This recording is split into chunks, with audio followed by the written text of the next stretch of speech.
ഒരു കസ്റ്റമർ ഇതെല്ലാം മനസ്സിലാക്കി ഒരു കമ്പനിയിൽ ഇതിൽ നിന്ന് ചൂസ് ചെയ്യാൻ വലിയ പാടാണ്. അല്ലെങ്കിൽ കസ്റ്റമർ ഈ ചൂസ് ചെയ്യുന്ന കാര്യത്തിൽ വരെ ഒരുപാട് അബദ്ധം പറ്റും. അസാധ്യ ഫിനിഷ് ഇവർ പ്രൊവൈഡ് ചെയ്യും. പക്ഷേ ഇവർ ഗ്ലോബൽ ചെയ്യുന്നതുകൊണ്ട് അതിനുള്ളിലെ മെറ്റീരിയൽ നമ്മുടെ നാട്ടിലെ ക്ലൈമറ്റിന്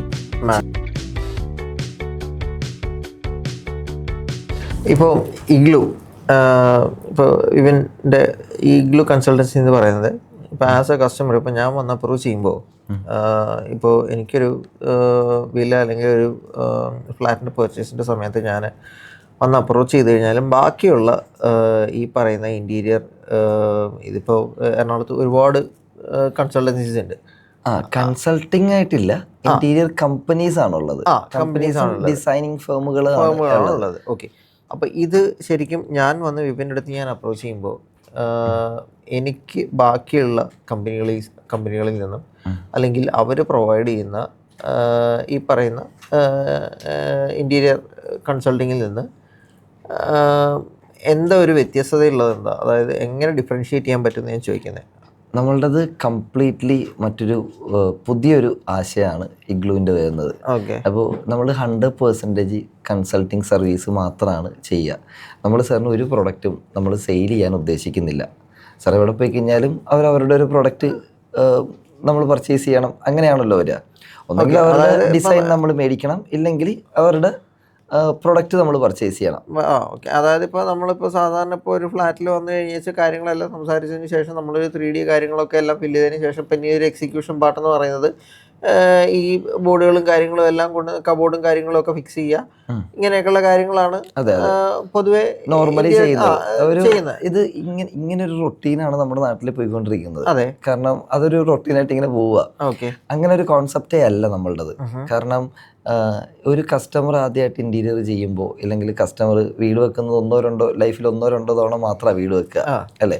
ഇപ്പോൾ സാർ ഇപ്പോൾ ഒരു ഫ്ലാറ്റ് മേടിച്ചില്ലെങ്കിൽ വീട് വെക്കുമ്പോൾ എന്താ പറ്റുകയെന്ന് വെച്ചിട്ടുണ്ടെങ്കിൽ ഇനി അടുത്തൊരു ഇത്ര നാളത്തേക്ക് മറ്റൊരു വീടിനെ കുറിച്ച് ചിലപ്പോൾ ചിന്തിക്കുന്ന പോലും ഉണ്ടാവില്ല. കാരണം വലിയൊരു ഇൻവെസ്റ്റ്മെന്റ് ഇതിനകത്ത് വരുന്നുള്ളത്.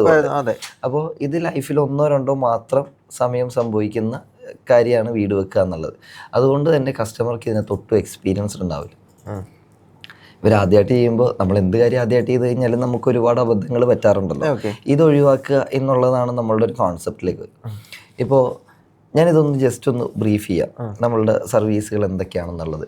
ഇനിഷ്യലി ഒരു കസ്റ്റമർക്ക് ഇപ്പോൾ സാധാരണ കസ്റ്റമർ ചെയ്തുകൊണ്ടിരിക്കുന്നത് പല ഇൻറ്റീരിയർ കമ്പനികളെയും കോൺടാക്ട് ചെയ്യും.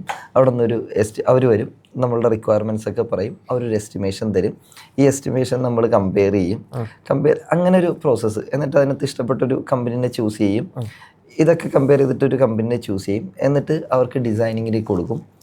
ഇത് ഡിസൈൻ കഴിഞ്ഞ സാധനം നമ്മൾ ഡിസൈൻ അപ്രൂവ് ചെയ്ത് കഴിയുമ്പോഴത്തേക്കും പ്രൊഡക്ഷനിലേക്ക് വരും. പ്രൊഡക്ഷൻ കഴിഞ്ഞിട്ട് എക്സിക്യൂഷനിലേക്ക് വരും. ഇങ്ങനെയാണൊരു നോർമൽ പ്രോസസ്സ്. ഒരു കസ്റ്റമർ അങ്ങനെയല്ല പ്രോപ്പറായിട്ട് ഇത് ചെയ്യേണ്ടത് എന്ന് ഞാൻ പറയുള്ളൂ.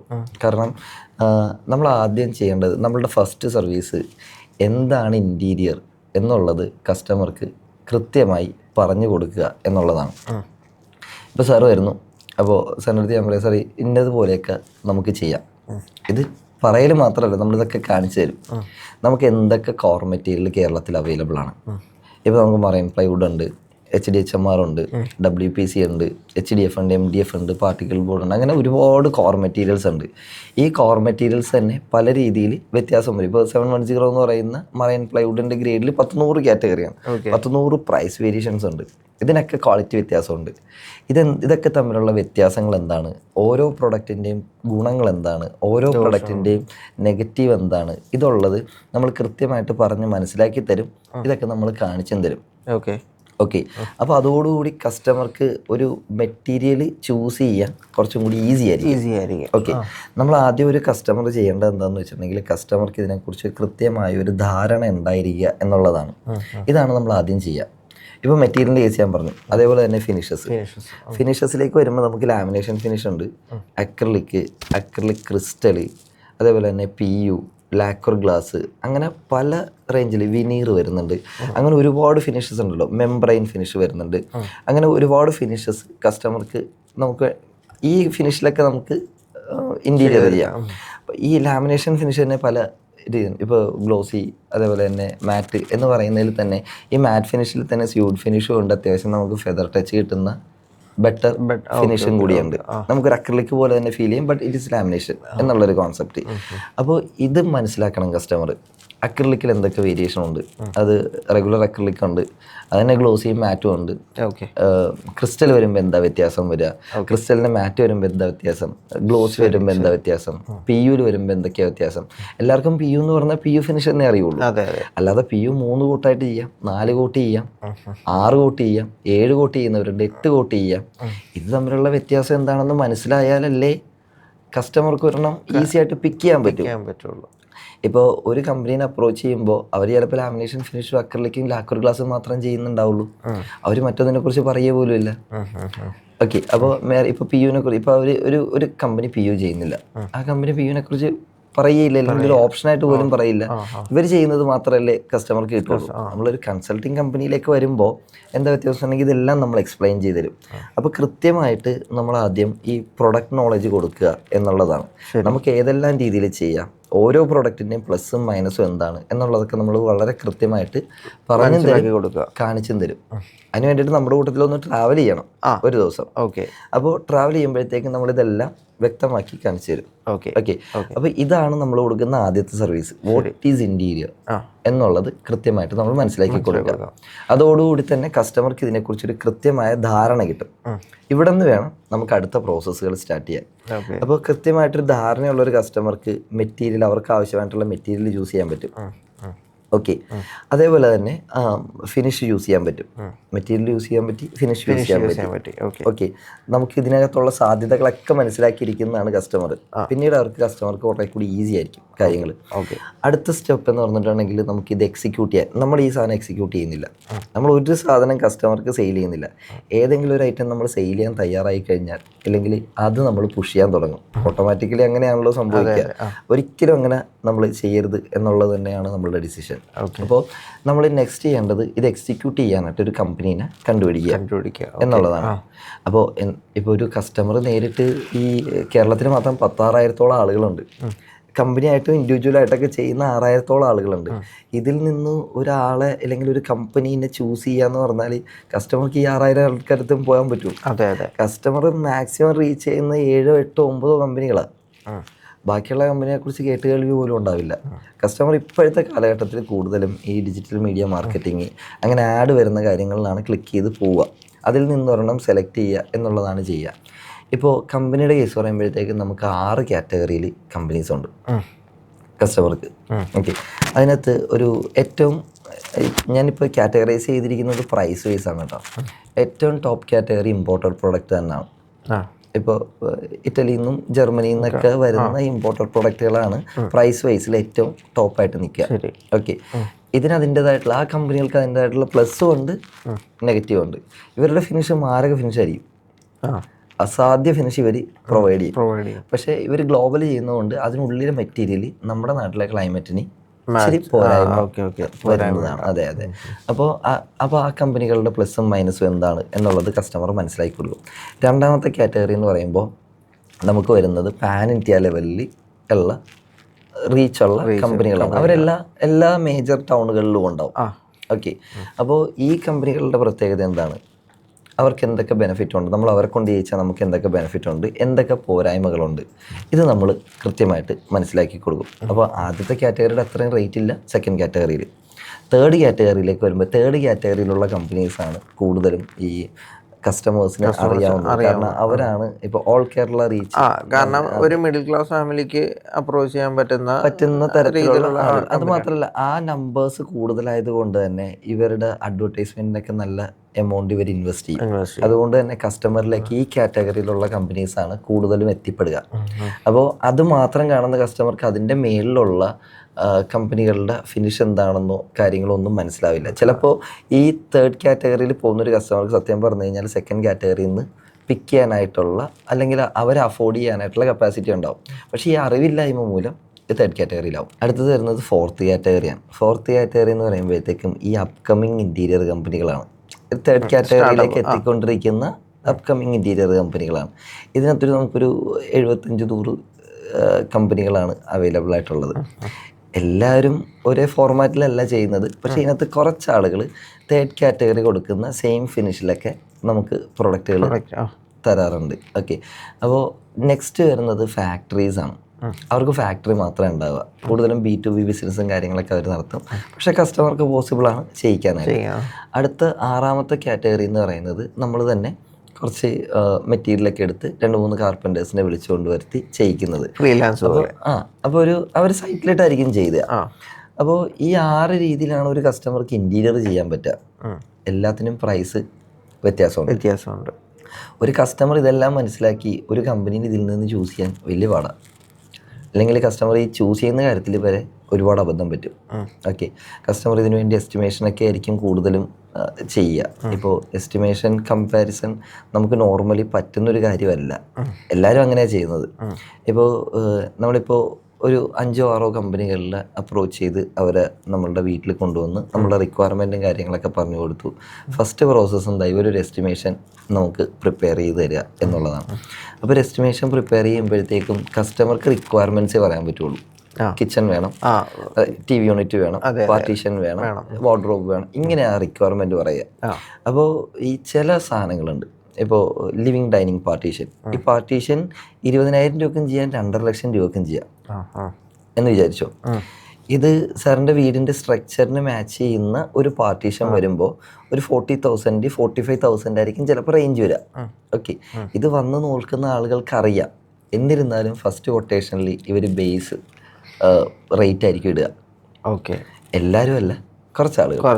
ഓക്കെ, അപ്പോൾ സാർ 5 പേരെടുത്തുനിന്ന് എസ്റ്റിമേഷൻ എടുക്കുന്നു. 3 പേര് ചെയ്യുന്ന ഒരു പാറ്റേൺ ഇതാണ്. ഇത് പാർട്ടീഷൻ ഡേയ്സിൽ മാത്രമല്ല, TV യൂണിറ്റും അല്ല, അങ്ങനെ തന്നെയാണ്. അപ്പോൾ 3 പേര് ഇങ്ങനെയാണ് സാറിനോട് ചെയ്തത്. 2 പേര് ജെനുവിനായിട്ട് സാറിന് എത്രയാണോ റേറ്റ് വരാൻ ചാൻസ് അത് ഇട്ട് തന്നു എന്ന് വിചാരിക്കുക. ആസ് എ കസ്റ്റമർ എന്താ ചെയ്യുക, ഇത് കമ്പയർ ചെയ്യുമ്പോൾ ഈ 2 പേരുടെ റേറ്റ് കൂടുതലാണ് എന്ന് പറഞ്ഞിട്ട് ജെനുവിനായിട്ട് നിന്ന 2 പേരായിരിക്കും ചിലപ്പോൾ റിജക്റ്റ് ചെയ്യുക. എന്നിട്ട് ഓൾറെഡി നമ്മളോട് ചീറ്റ് ചെയ്തു എന്ന് തോന്നുന്ന കമ്പനികളെ നമ്മൾ ചൂസ് ചെയ്ത് കസ്റ്റമർക്ക് അറിയാൻ പറ്റില്ല. ഓക്കെ, അപ്പോൾ ഒരു കമ്പനീനെ ചൂസ് ചെയ്യുമ്പോൾ എസ്റ്റിമേഷൻ കമ്പയർ ചെയ്തിട്ടല്ല ചെയ്യുക. അതിനൊരുപാട് ഘടകങ്ങളുണ്ട്. നമ്മളതെല്ലാം ക്ലിയർ ചെയ്ത് കൊടുക്കും. എങ്ങനെയാണ് ഒരു കമ്പനീനെ ചൂസ് ചെയ്യുക എന്നുള്ള കാര്യങ്ങളൊക്കെ കൃത്യമായിട്ട് ക്ലിയർ ചെയ്ത് നമ്മളൊരു നല്ലൊരു കമ്പനീനെ കുറച്ച് കമ്പനികളെ ഷോർട്ട് ലിസ്റ്റ് ചെയ്ത് കൊടുക്കും. കസ്റ്റമറുടെ റിക്വയർമെൻറ്റ് മീറ്റ് ചെയ്യാൻ പറ്റുന്ന, എന്നാൽ അവരുടെ ബഡ്ജറ്റിൽ നിൽക്കുന്ന. ഇപ്പോൾ സാറിൻ്റെ ബഡ്ജറ്റ് 15 ലക്ഷം രൂപ. ഓക്കെ, ഫസ്റ്റ് കാറ്റഗറിനെ കൊണ്ട് ജയിക്കുമ്പോൾ ഇതേ റിക്വയർമെൻറ്റ് 30 ലക്ഷം രൂപയാവുമായിരിക്കും. സാർ അവരൊക്കെ പോകേണ്ട കാര്യം പോലും ഇല്ല. എന്താണെന്ന് മനസ്സിലാക്കാനായിട്ട് നമ്മൾ ആദ്യം വിസിറ്റ് ചെയ്യുന്നുണ്ട്, അല്ലെങ്കിൽ നമ്മളിതൊക്കെ ചെയ്യിക്കുന്നുണ്ട്. ഇനി സെക്കൻഡ് കാറ്റഗറിയിലേക്ക് വരുമ്പോഴത്തേക്കും അതൊരു 20 ലക്ഷം രൂപയായിരിക്കും വരിക. സാറിന് 15 എന്നുള്ളത് 20 വരെ എക്സ്റ്റെൻഡ് ചെയ്യാൻ പറ്റുമെന്നുണ്ടെങ്കിൽ മാത്രം അവർ വിളിച്ച് സൈറ്റിൽ കൊണ്ടുവന്ന് മെഷർമെൻറ്റും കാര്യങ്ങളൊക്കെ നമ്മുടെ റിക്വയർമെൻറ്റും കാര്യങ്ങളൊക്കെ പറഞ്ഞ് ജയിച്ചാൽ മതി. സാറിന് കൂടുതലും പറ്റുക അല്ലെങ്കിൽ 3rd കാറ്റഗറി അല്ലെങ്കിൽ 4th കാറ്റഗറിയിലായിരിക്കും വരിക. ഇത് ഞങ്ങൾക്ക് വളരെ ഈസി ആയിട്ട് അറിയാൻ പറ്റുന്ന കാര്യങ്ങളാണ്. കസ്റ്റമറെ സംബന്ധിച്ചിടത്തോളം ഇതെല്ലാം മനസ്സിലാക്കി ഒരു കമ്പനീനെ ചൂസ് ചെയ്യാൻ മിനിമം 20-25 ദിവസം സമയമെടുക്കും. നമുക്കിത് 1-2 മണിക്കൂറിൽ തീരാവുന്ന കാര്യമുള്ളൂ. സാറിൻ്റെ റിക്വയർമെൻറ്റ് എന്താണെന്ന് മനസ്സിലാക്കി ആ ബഡ്ജറ്റ് മനസ്സിലാക്കി നമുക്ക് ഏതൊക്കെ കമ്പനികളാണ് അല്ലെങ്കിൽ ഏതൊക്കെ കമ്പനികളെ കൊണ്ട് നമുക്ക് ഈ ബഡ്ജറ്റിൽ ചെയ്യിക്കാം എന്നുള്ളത് അഡ്വൈസ് ചെയ്യാൻ പറ്റും. അപ്പോൾ കസ്റ്റമർക്ക് കുറെ കൂടി അവരുടെ ജോലി ഭാരവും കാര്യങ്ങളൊക്കെ കുറയും. ഇപ്പോൾ അവർക്ക് ഇത് മാത്രമല്ലല്ലോ, അവരുടെ പ്രൊഫഷനുണ്ട്, അവരുടെ ബിസിനസ് ഉണ്ട്, അങ്ങനെയുള്ള കാര്യങ്ങളൊക്കെ പ്രോപ്പറായിട്ട് കൊണ്ടുപോകാൻ പറ്റും. അപ്പോൾ നമ്മളുടെ 2ാമത്തെ സർവീസ് ഇതാണ്, ഒരു കമ്പനീനെ ചൂസ് ചെയ്യാനായിട്ട് നമ്മൾ ഹെൽപ്പ് ചെയ്യുക എന്നുള്ളത്. അതെ, അതുണ്ടെങ്കിൽ കുറച്ചും കൂടി ക്ലാരിറ്റി ഉണ്ടാവും. ഓൾറെഡി നമ്മൾ ഇവരൊക്കെ ആയിട്ട് അസോസിയേറ്റ് ചെയ്തിട്ടുണ്ടാവും. അപ്പം നന്നായിട്ട് ചെയ്യുന്ന ആരാണെന്നുള്ള കാര്യങ്ങളൊക്കെ അറിയാം.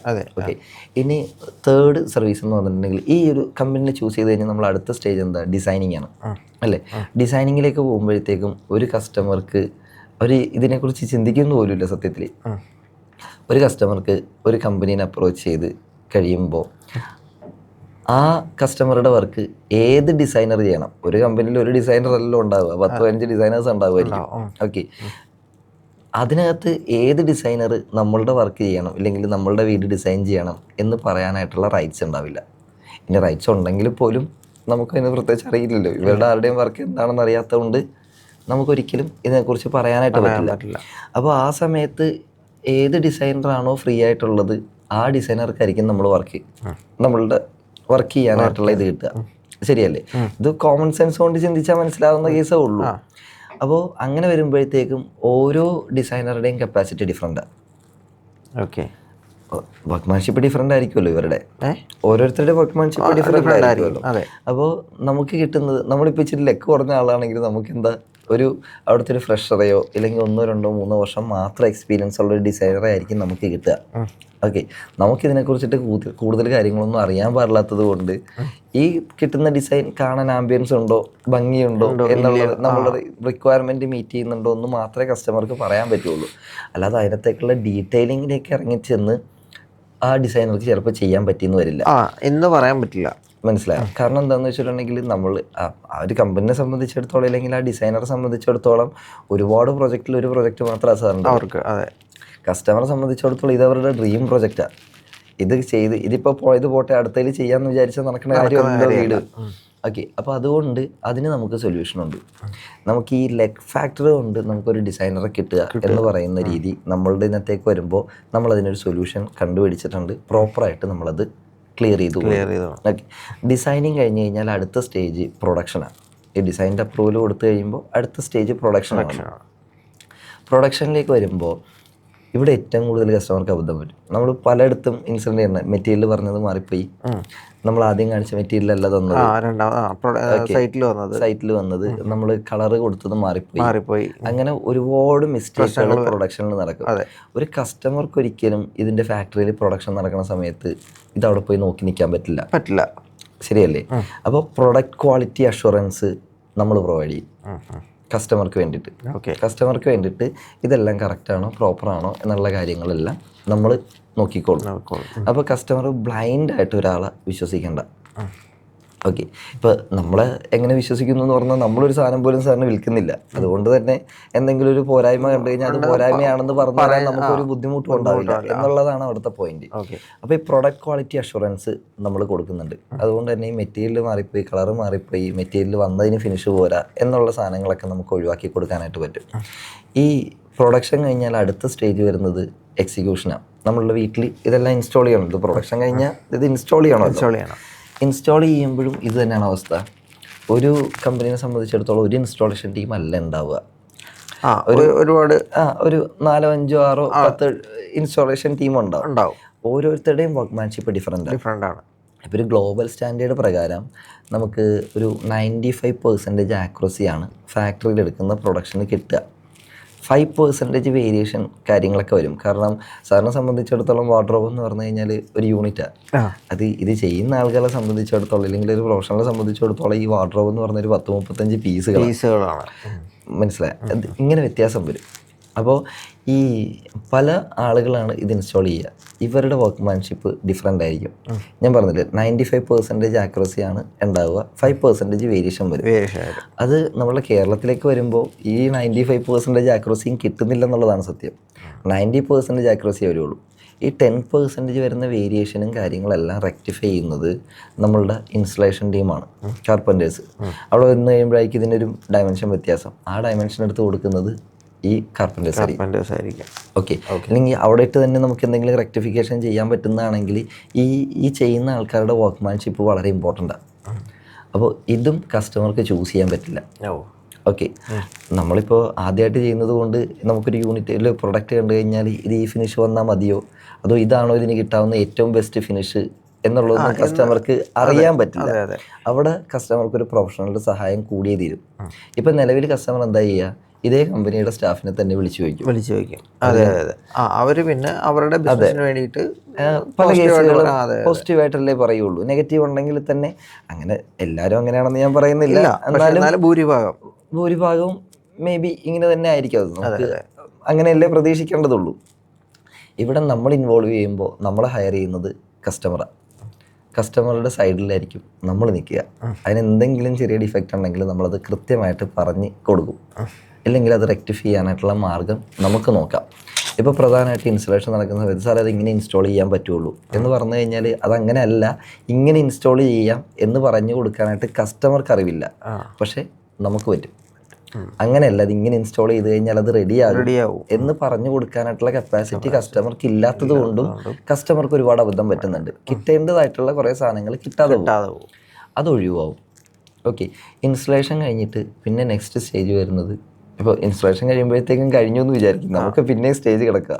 കാരണം എന്താണെന്ന് വെച്ചിട്ടുണ്ടെങ്കിൽ ഈ കസ്റ്റമർ തന്നെത്താൻ ഒരു ഇൻറ്റീരിയർ ചെയ്ത് കഴിയുമ്പോൾ പറ്റുന്നൊരു പ്രശ്നം എന്താണെന്ന് വെച്ചിട്ടുണ്ടെങ്കിൽ, സാർ ഇൻറ്റീരിയർ ചെയ്തിട്ടുള്ള ഏത് കസ്റ്റമർ ആണെങ്കിലും വിളിച്ച് ചോദിച്ചോ, ചെയ്ത് കഴിഞ്ഞിട്ടുള്ളത് ഇപ്പോഴും റെക്ടിഫൈ ചെയ്യാത്ത എന്തെങ്കിലും മിസ്റ്റേക്കുകൾ അവിടെ കിടപ്പുണ്ടാവും. ഓക്കെ. അതിൻ്റെ റീസൺ എന്താണെന്ന് വെച്ചിട്ടുണ്ടെങ്കിൽ, ഇതിൻ്റെ ഇൻസ്റ്റലേഷൻ കഴിഞ്ഞ് കഴിയുമ്പോൾ കസ്റ്റമർ കുറച്ച് സാധനങ്ങൾ മിസ്റ്റേക്കുകൾ കണ്ടുപിടിക്കും. ഇതെല്ലാം കൂടി നമ്മൾ റെക്ടിഫൈ ചെയ്ത് ഇവരങ്ങ് തീർന്നു. അതിനുശേഷം ഹൗസ് വാമിങ്ങും കാര്യങ്ങളെല്ലാം വെച്ച് നമ്മൾ ഹൗസ് വാമിങ് ഫംഗ്ഷനും ഒക്കെ ആയിട്ട് നടത്തി. ഈ സമയത്തായിരിക്കും ഇതിനു മുന്നേ ഇൻറ്റീരിയർ ചെയ്തിട്ടുള്ള ആൾക്കാരും കൂടി ഈ ഫംഗ്ഷനിൽ ഉണ്ടാകുമായിരിക്കും. ഇവർ വന്ന് ഇവരുടെ എക്സ്പീരിയൻസിൽ ചില സാധനങ്ങൾ ചൂണ്ടിക്കാണിക്കും, ആണ് എന്നുള്ളത് ചൂണ്ടിക്കാണിക്കും. കസ്റ്റമർ അപ്പോഴായിരിക്കും അത് നോട്ടീസ് ചെയ്യുന്നത്. ഓക്കെ. അപ്പോൾ എന്ത് ചെയ്യും, അങ്ങനെ 3-4 വന്നു കഴിയുമ്പോഴത്തേക്കും നമ്മൾക്ക് വേണ്ടി പ്രൊഡക്ഷൻ എടുത്ത കമ്പനീനെ കസ്റ്റമർ അപ്രോച്ച് ചെയ്യും. അവരെന്ത് ചെയ്യും, റെക്ടിഫിക്കേഷൻ അളവിടും. ഈ റെക്ടിഫിക്കേഷൻ അളവിടുക എന്ന് പറഞ്ഞിട്ടുണ്ടെങ്കിൽ ആ സമയത്ത് നമ്മുടെ സൈറ്റിൻ്റെ കണ്ടീഷൻ കൂടി നമ്മൾ ആലോചിക്കണം. ഹൗസ് വാമിങ് കഴിഞ്ഞ വീടാണ്, കംപ്ലീറ്റ് ഡീപ്പ് ക്ലീനിങ് കഴിഞ്ഞു, അതേപോലെ തന്നെ അവിടെ സോഫയും പരിപാടികൾ എല്ലാ ഫർണിച്ചേഴ്സും അതിനകത്തുണ്ട്. ഇതിനകത്ത് നിന്നുണ്ട് ഈ റെക്ടിഫിക്കേഷൻ. ഓക്കെ. ഓൾറെഡി നമ്മുടെ വിലപിടിപ്പുള്ള സാധനങ്ങൾ, നമ്മൾ താമസിക്കുന്ന വീട്, നമ്മുടേതായിട്ടുള്ള എല്ലാ സാധനങ്ങളും അതിനകത്ത് ഉണ്ടാവും. അപ്പോൾ ഇവർ വന്ന് വർക്ക് ചെയ്യുന്ന സമയത്ത് നമുക്ക് ഒന്നെങ്കിൽ ലീവ് എടുത്ത് നിൽക്കണം, ഇല്ലെങ്കിൽ നമ്മുടെ ബിസിനസ് മാറ്റി വെച്ച് നിൽക്കണം. ഇത് നമുക്കുണ്ടാകുന്ന ബുദ്ധിമുട്ടാണ്. ഈ ബുദ്ധിമുട്ട് ഇവിടെ കൊണ്ട് തീരില്ല. ഇത് നിങ്ങൾ ഐഡൻറ്റിഫൈ ചെയ്തിട്ടുള്ള സാധനങ്ങൾ മാത്രമാണ് ഇവർ റെക്ടിഫൈ ചെയ്യുക. അടുത്ത സ്റ്റേജിൽ കുറച്ചുകൂടി നിങ്ങൾ ഒരു മാസം കൂടി താമസിച്ച് കഴിയുമ്പോഴായിരിക്കും മറ്റു ചില മിസ്റ്റേക്കുകളും കൂടി കണ്ടുപിടിക്കുക. ഓട്ടോമാറ്റിക്കലി എന്താ പറ്റുക, ഇതേ പ്രോസസ്സ് വീണ്ടും ആവർത്തിക്കണം. ഇത് തന്നെ അവരെ വിളിക്കണം, വരണം, പിന്നെ ആവർത്തിക്കണം. ഇത് കഴിഞ്ഞിട്ട് ഈ 2 പ്രാവശ്യം ഇത് ആവർത്തിച്ച് കഴിയുമ്പോൾ 3-ാമത്തെ പ്രാവശ്യം നിങ്ങൾ കണ്ടുപിടിക്കുന്ന മിസ്റ്റേക്ക് റെക്ടിഫൈ ചെയ്യാൻ ഈ കമ്പനീനെ അല്ലെങ്കിൽ നമുക്ക് വേണ്ടി പ്രൊഡക്ഷൻ എടുത്ത കമ്പനികളെ നമ്മൾ വിളിക്കില്ല സാധാരണ. കാരണം എന്ന് വെച്ചിട്ടുണ്ടെങ്കിൽ അവർ വന്ന് ചെയ്യുന്നതിനേക്കാളും ബുദ്ധിമുട്ടാണ്, ഇത് റെക്ടിഫൈ ചെയ്യുന്നതിനേക്കാളും ബുദ്ധിമുട്ടാണ് ഇത് വന്ന് ഇവരിവിടെ വർക്ക് ചെയ്യുമ്പോൾ ബുദ്ധിമുട്ട്. അപ്പോൾ ഇതൊക്കെ അതുകൊണ്ട് തന്നെ ഇൻറ്റീരിയർ ചെയ്തിട്ടുള്ള പല വീടുകളിലും ഇപ്പോഴും എന്തെങ്കിലും തരത്തിലുള്ള മിസ്റ്റേക്കുകൾ റെക്ടിഫൈ ചെയ്യാതെ അവിടെ കിടപ്പുണ്ടാവും. നമ്മൾ ഇൻവോൾവ് ചെയ്യുകയാണെങ്കിൽ നമ്മൾ അതിനൊരു സാഹചര്യവും ഉണ്ടാക്കില്ല. കാരണം ഇതിൻ്റെ പ്രൊഡക്ഷൻ കഴിയുമ്പോൾ തന്നെ, അല്ലെങ്കിൽ ഇൻസ്റ്റാളേഷൻ കഴിയുമ്പോൾ തന്നെ, പ്രൊഡക്ഷൻ കഴിഞ്ഞ് ഇൻസ്റ്റാളേഷൻ കഴിയുമ്പോൾ തന്നെ നമ്മളിത് ബേസിക്കലി ഇതെല്ലാം പ്രോപ്പറായിട്ട് ചെക്ക് ചെയ്യും. കസ്റ്റമർക്കാണ് ഇത് പറ്റാത്തത്, നമുക്കിതെല്ലാം ഫുള്ളായിട്ട് ചെക്ക് ചെയ്ത് ഇറങ്ങാൻ 2 മണിക്കൂറത്തെ കാര്യം ഉണ്ടാവുള്ളൂ. അപ്പോൾ നമ്മൾ ഈ മിസ്റ്റേക്കുകളെല്ലാം ഒന്നിച്ചാണ് ലിസ്റ്റ് ഔട്ട് ചെയ്ത് കസ്റ്റമർക്ക് കൊടുക്കുക. അതിന് സ്നാക്സ് എന്ന് പറയുക. സ്നാക്സ് ആര് ചെയ്താലും വരും. ഓക്കെ. അപ്പോൾ അത് റെക്ടിഫൈ ചെയ്യാനായിട്ട് നമ്മൾ ഒന്നിച്ചൊരു സ്നാക്ക് ലിസ്റ്റ് പ്രിപ്പയർ ചെയ്ത് അത് റെക്ടിഫൈ ചെയ്തതിന് ശേഷം മാത്രമാണ് നമ്മളൊരു ഹൗസ് വാമിങ്ങിന് പ്ലാൻ ചെയ്യുക, കസ്റ്റമർക്ക് അഡ്വൈസ് കൊടുക്കുകയുള്ളൂ. അപ്പോൾ അതുകൊണ്ട് തന്നെ കസ്റ്റമർക്ക് ഏറ്റവും ബെസ്റ്റ് പ്രൊഡക്റ്റ് ഏറ്റവും ക്വാളിറ്റിയിൽ കിട്ടാനായിട്ട് നമ്മൾ കാരണം സംഭവിക്കും. അപ്പോൾ ഇത്രയും സർവീസുകൾ നമ്മൾ കൊടുക്കുന്നുണ്ട്. ഓക്കെ. ഇതിൻ്റെ ഡീറ്റെയിലിംഗ് വളരെ വലുതാണ്, മനസ്സിലായി. ഇൻ ഷോർട്ട് ഇപ്പോൾ ഇത്രയും സർവീസുകൾ കസ്റ്റമർക്ക് നമ്മുടെ ഭാഗത്തുനിന്ന് കിട്ടും. പിന്നെ പ്രധാനമായിട്ടുള്ളൊരു സർവീസ് എന്നുകൂടി പറയുന്നത്, കസ്റ്റമർക്ക് കുറച്ച് പ്രോഫിറ്റ് ഉണ്ടാക്കി കൊടുക്കാനും നമ്മളെ കൊണ്ട് പറ്റും. അത് നമ്മളുടെ എക്സ്പീരിയൻസ് കൊണ്ട് പറ്റുന്നതാണ്. ഇപ്പോൾ സാറിന് ഇപ്പോൾ 15 ലക്ഷം രൂപ അല്ലെങ്കിൽ 20 ലക്ഷം രൂപ ഇൻറ്റീരിയർ വരുന്നു. 20 ലക്ഷം രൂപ സാറ് ഡയറക്റ്റ്ലി ചെയ്ത് കഴിഞ്ഞാൽ ആവുന്ന ഒരു പ്രൊജക്റ്റ് നമ്മൾ ഇൻവോൾവ് ചെയ്യുകയാണെങ്കിൽ അതൊരു 17 ലക്ഷത്തിനോ 18 ലക്ഷത്തിനോ കംപ്ലീറ്റ് ആവും. ഓക്കെ. അത് ഞങ്ങൾക്ക് ഞങ്ങളുടേതായിട്ടുള്ള ഒരുപാട് മെത്തേഡ്സ് ഉണ്ട്. അതിനകത്ത് എന്തെങ്കിലും ക്വാളിറ്റി കുറയ്ക്കാനോ മെറ്റീരിയൽ മാറ്റാനോ ഡിസൈനിങ്ങിൽ വേരിയേഷൻ വരുത്തിയിട്ട് ചെയ്യാനോ എന്നൊന്നുമല്ല. ഇതൊന്നും അല്ലാതെ തന്നെ same product, same quality, same execution team. ഏത് കമ്പനിക്കാണോ സാറിന് കൊടുക്കേണ്ടത് അവരെ കൊണ്ട് തന്നെ നമുക്ക് ഈ റേറ്റ് കുറഞ്ഞ രീതിയിൽ സെറ്റ് അവർ തന്നെ ചെയ്യും. പക്ഷേ നമുക്ക് ഫൈനൽ കോസ്റ്റ് കുറഞ്ഞിരിക്കും. അതിനൊരുപാട് മാർഗങ്ങളുണ്ട്. അതെല്ലാം നമ്മളുടെ സർവീസിൻ്റെ ഭാഗമായിട്ട് കൊടുക്കുന്നതാണ്. അപ്പോൾ നമുക്കൊരു കൺസൾട്ടിങ് ഫീ തന്നിട്ട് കസ്റ്റമർ നമ്മളെ കൂടെ നിർത്തുമ്പോൾ ഈ കൺസൾട്ടിങ് ഫീനേക്കാളും എത്രയോ മടങ്ങ് നമ്മൾ അവർക്ക് സേവ് ചെയ്ത് കൊടുക്കും. പ്ലസ് ഇവരുടെ ക്വാളിറ്റി മെച്ചപ്പെടും, അതേപോലെ തന്നെ ഡിസൈനിങ് മെച്ചപ്പെടും, ഒരുപാട് കാര്യങ്ങളിൽ വ്യത്യാസം വരും. ഇത്രയും സർവീസുകൾ നമ്മൾ ഇഗ്ലൂ ഇൻറ്റീരിയർ കൺസൾട്ടൻസിന്ന് കൊടുക്കുന്നുണ്ട്. ഓക്കെ. ഇങ്ങനൊരു ആശയവും ചിലപ്പോൾ സാർ ആദ്യമായിട്ടായിരിക്കും കേട്ടിട്ടുണ്ടാവുക. അതാ പൊതുവേ ഞാൻ പറഞ്ഞല്ലോ, നമുക്ക് സാധാരണ പ്രൊഡക്റ്റ് കൊണ്ടുവന്ന് ഇൻസ്റ്റാൾ ചെയ്യുന്ന തരത്തിലാണ് ആ സാധാരണ കമ്പനീസിനെ അപ്രോച്ച് ചെയ്യുക. അതെ. ഇത് തീർത്തും ഡിഫറെൻ്റ് ആയിട്ടുള്ളൊരു അപ്രോച്ചാണ്. അപ്പം അത് ഏതായാലും എനിക്ക് തോന്നുന്നു കുറച്ചുകൂടി ബെറ്റർ ആയിട്ടുള്ളൊരു ഓപ്ഷൻ ആയിരിക്കും എന്ന് എനിക്ക് തോന്നുന്നു. ഏതായാലും കാര്യങ്ങൾ മുമ്പോട്ട് പോകുന്നതിനനുസരിച്ച് ഞാൻ കോണ്ടാക്ട് ചെയ്യാം. ശരി, okay okay, thank you. Thank you.